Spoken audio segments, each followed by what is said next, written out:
Hello and welcome to the Simplified Organization Show. I'm your host, Misty Winkler, author of the Convivial Homeschool Gospel Encouragement for Keeping Your Sanity While Living and Learning Alongside Your Kids. And I have a couple other podcasts. You can also check out the Simply Convivial podcast, where I have a few hundred episodes all about homemaking and homeschooling and doing life cheerfully. And I'm also a part of the Scholé Sisters podcast, a podcast for classical homeschool mamas who want to learn and grow while they are helping their children learn and grow. And today I am joined by another Scholé sister and friend, Abby Wahl. In addition to co-hosting Scholé Sisters, Abby homeschools her 5 kids and helps her family sheep ranch. So they have a lot of things going on at their homes and some big appetites as well. So today, Abby is going to talk to us about feeding a hungry crowd good, hearty meals with no stress. This is part 2 of our conversation. So afterwards, you want to make sure that you click over and find the previous episode where Abby talks all about what to do when you don't stick to your plans. But now, let's talk meal planning. So, with the lambing operation and farming family where your children maybe work up a greater appetite than others. Yes. And big production and a large family that's all local, like extended family, you have had a lot of experience with feeding the masses. Yes. So in April, our whole family, or most everyone, comes and it's at my in-laws' home place. And so there's anywhere from 14 on the low side to in the 20s on the high side, but usually averaging between those two. And we work for 3 to 4 weeks of solid, like 7 days a week. We put through a couple thousand ewes through the barn and all their babies. We do them in individual pens, and we basically handle every single lamb that's born. And we actually bring them in from the field every night, but we will also, the best job is to take Hondas, and they have little trailers behind them that we call chariots because they look like chariots. And we go catch the mamas and the babies before the eagles get them. So we bring them all into the barn. We handle everything. It's very labor intensive. Everyone loves it, but we get tired and we need to eat. So I will go and work in the barns, and then either in the morning at some point, I'll come in and make a big pot of something for lunch. And then in the late afternoon, when things kind of are taken care of in the barn, I will come in and make dinner.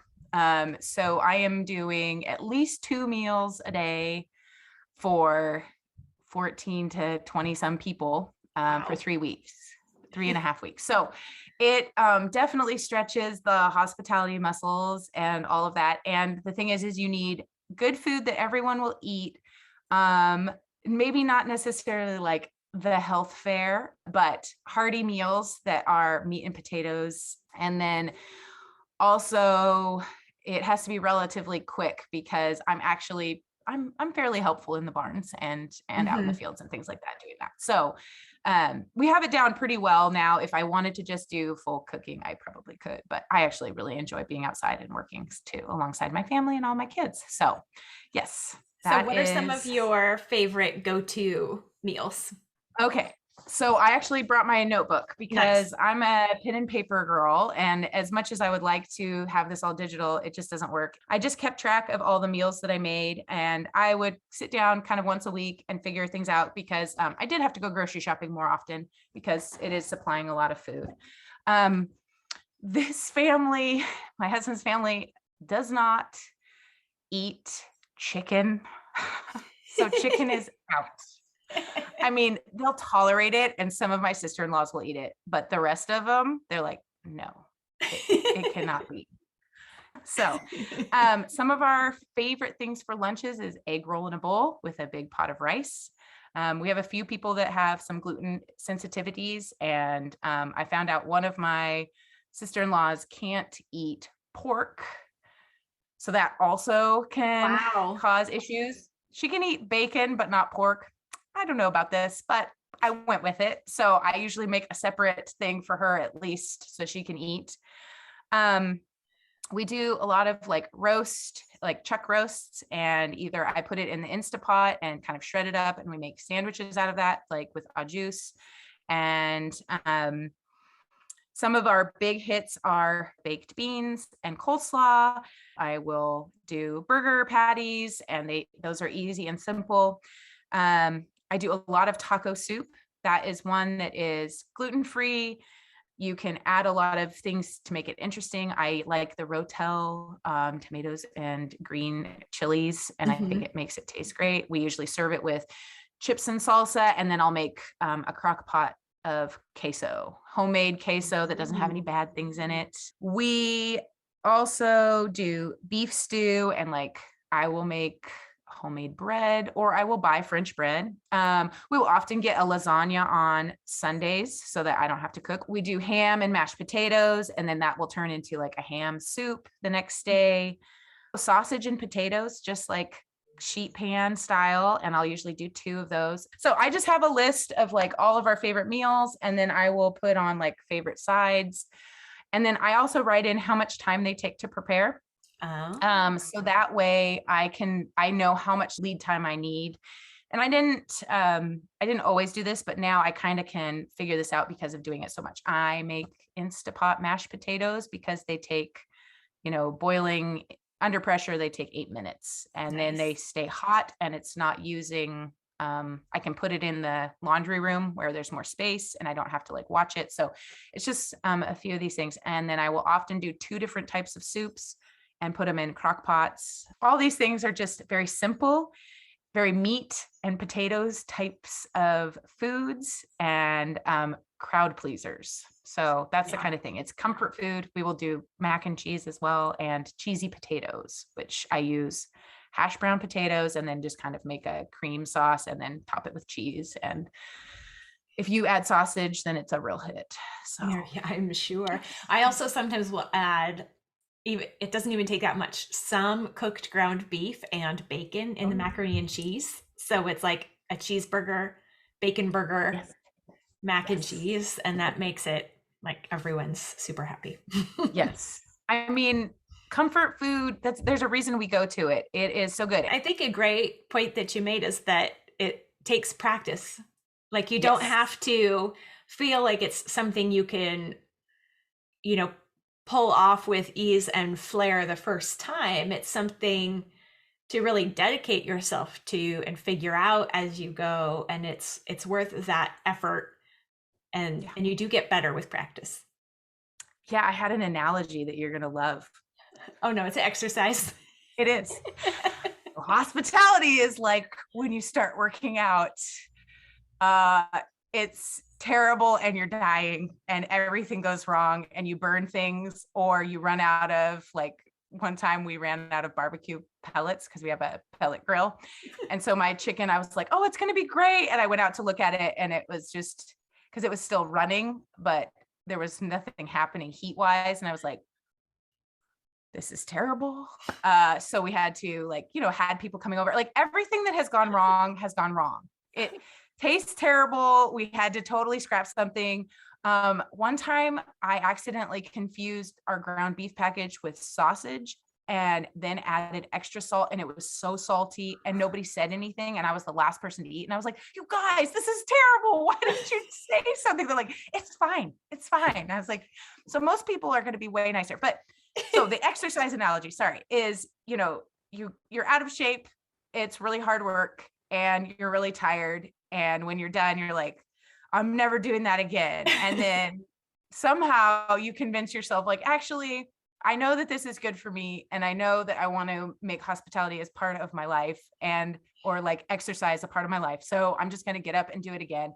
And I'm going to learn from this. And I'm going to pace myself a little better this time. Right. And as you get stronger and you get more fit and you're able to do this, it just gets easier. And there will still be things that are challenging. And people that, say that they'll bring something, but then bring something completely different, and you're like, fine. I mean, I don't even ask people to bring things anymore.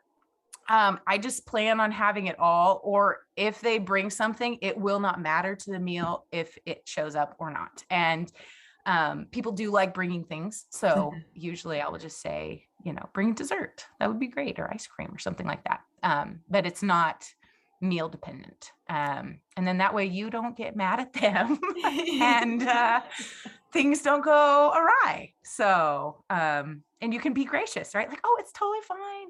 I've got that covered. No big deal. It's not a problem. Because oftentimes on your way to hospitality things, you're like, oh, I forgot I was supposed to bring, the sour cream and the salsa, and I totally forgot, or the baby had a massive blowout and we couldn't get to the store and be late, so it's just, yeah.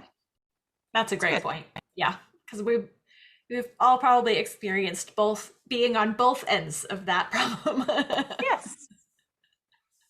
Well, thank you so much, Abby. This was so helpful and such a good perspective. I think, no matter what it is we're working on, planning or cooking or anything, it really just comes down to practicing and being willing to get started before you feel ready.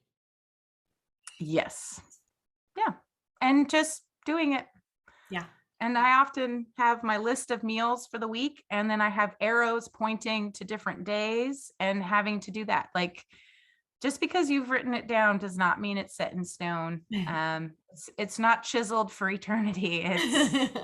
It's on paper, and you can draw arrows, and it may look messy, but it'll work.